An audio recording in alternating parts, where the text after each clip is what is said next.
Hello and welcome to Mandibil. And I found the aforementioned article in my recent video covering monistic idealism's interview about bernardo Kastrup, mentioning or asking about integrated information theory, shortened to IIT, and a particular letter to the editor article signed by a lot of people to, I'm actually not sure where it's actually published. It's published in something called Sci Archive that you can find it online. It's called The Integrated Information Theory of Consciousness as Pseudoscience. So I hope it's visible on the screen here. Since it's an open letter, I would expect that nobody would try to, accuse me of violating any kind of copyright here, right? Okay, I'll just, it's a rather short letter, so it wouldn't take much to just read it out loud as I intend to do. Okay, first off, there's a disclaimer or something like that. This short statement was intended as a letter to the editor type of article with the general public as the intended audience. Okay. Following feedback from the community, we are currently in the process of revising and expanding it to a longer article that will flesh out the rationale behind the letter. This is not the final version. Okay, so more seems to be following. The integrated information theory of consciousness as pseudoscience. The media, including news articles in both Nature and Science, have recently celebrated the integrated information theory as a leading and empirically tested theory of consciousness. We are writing as researchers with some relevant expertise to express our concerns. The media coverage sprang from a public event where the authors of a large-scale adversarial collaboration shared their findings, which were reported as empirically testing and partially supporting IIT. This message was communicated directly to journalists and the general public prior to the preprint being available, and hence prior to peer review. The experiments seem very skillfully executed by a large group of trainees across different labs.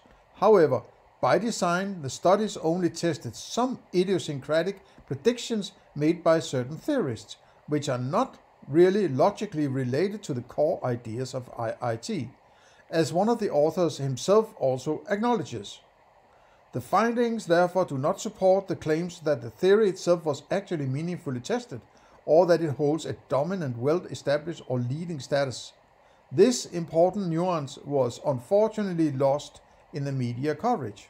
These claims of dominance have also been questioned in the scientific community. And there's all sorts of references, probably down below all these links or reference numbers, right?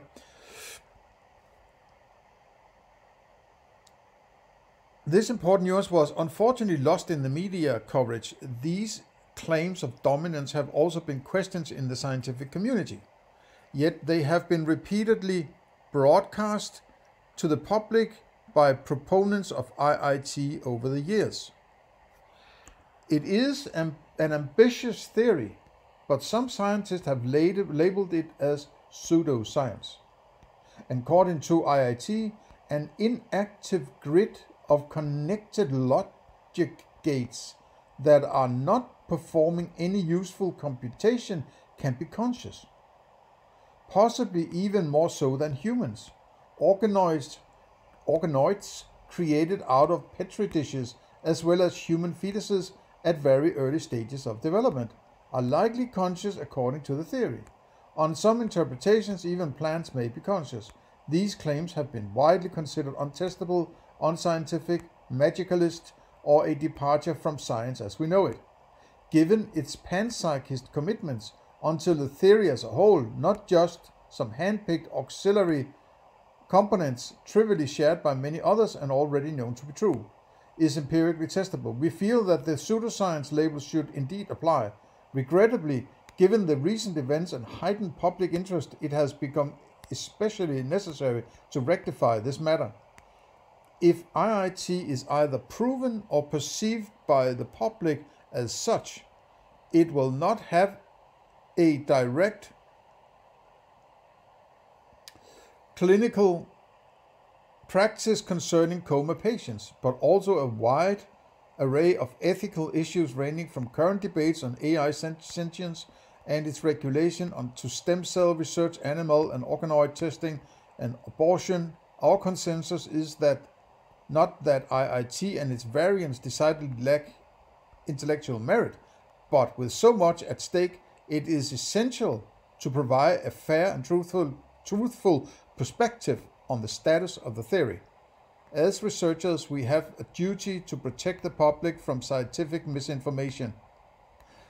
Oh yeah, how many scientists wrote open letters about government rolling out vaccines, being the servants of Big Pharma, right?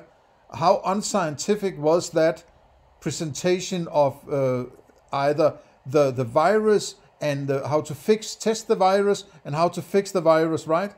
How much science went into that? And how about all this died suddenly people?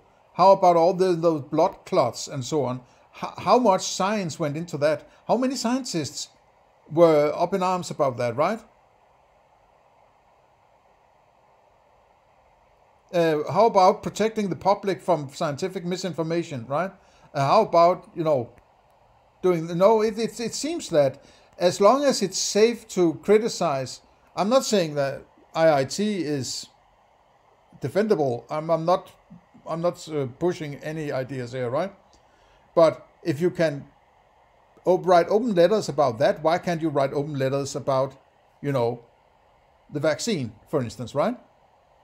There may be some, I just haven't seen any, right? Only a few very brave doctors have been shouting, and they have been basically cancelled out of, social media and so on, right? Therefore, we hope to make clear that despite its significant media attention, IIT requires meaningful empirical tests before being heralded as a leading and well-established theory. Its idiosyncratic claims and potentially far-reaching ethical implications necessitate a measured representation. Author contributions. A draft of this letter was initially produced together by the first 10 listed authors, from Fleming to Slachter. They are listed in alphabetic order of the names within the first 10 positions. For all other co-authors who joined after the draft was already written, their authorship order is also listed in alphabetical order, independently from the first 10 listed authors. The first 10 are Stephen M. Fleming, Chris D. Fritt, Melvin E. Goodale, Hogwan Lau, Joseph Ledoux, Alan L.F. Lee, Matthias Michel, Adrian Owen, Megan Peters, Helen Slachter, and there is Derek Arnold, Paul Sapali, Bernard Bars, Tom Barry, Mark Baxter, Tristan Beckenstein, so on and so on and so on and so on. A lot of people. So I don't know. Patricia Churchland, I've heard about. Patricia Churchland. Daniel Dennett, Keith Frankish,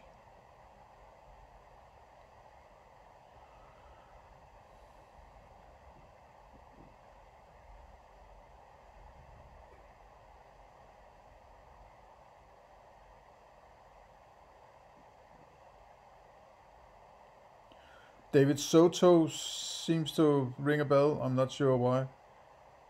So, but a lot of people seem to support this, and all the links down here referred to in the text. Oh my God.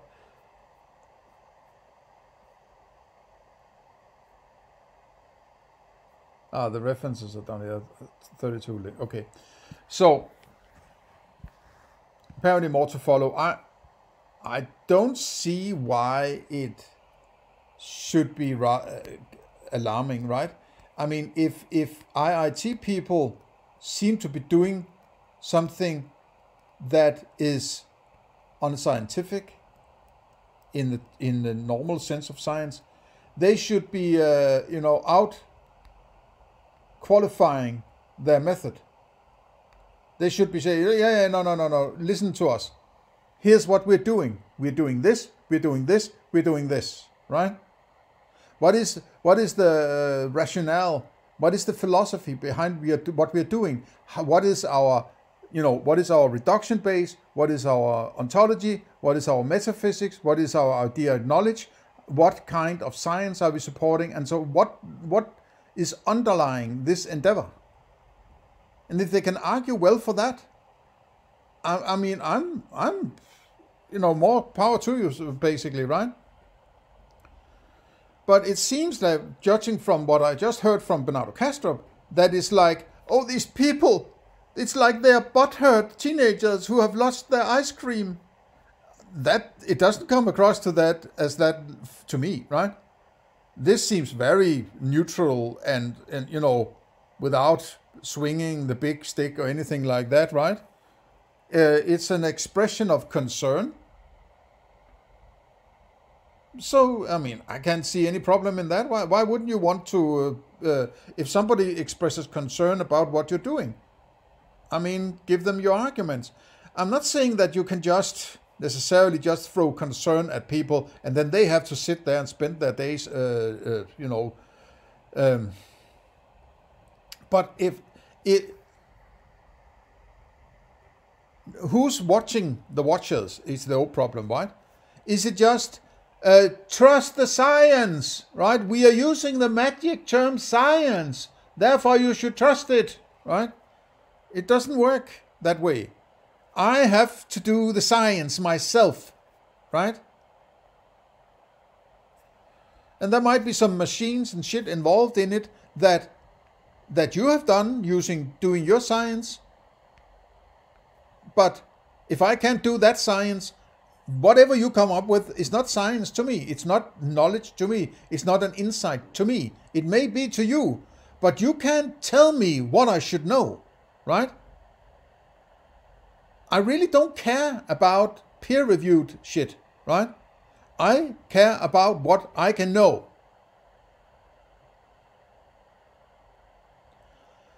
So if you come up with a story about what goes on before tomatoes, why would I care about it, right? I mean, why? What would I care? Why is it necessary, right? It's something. It's just a weird. If you want to do this thing, IIT, if you want to do it, I mean, I'm not going to stop you, but it's just. It seems like a kind of disconnected intellectual exercise. It's just these sort of intellectual people like to bash their heads together and tell each other how smart they are, right? And yes, I'm so smart that I can use my mind to go and explain what my mind is, right? It just seems like a circular argument from the ground up, right? If you can convince me it's not circular, if you can convince me of the significance of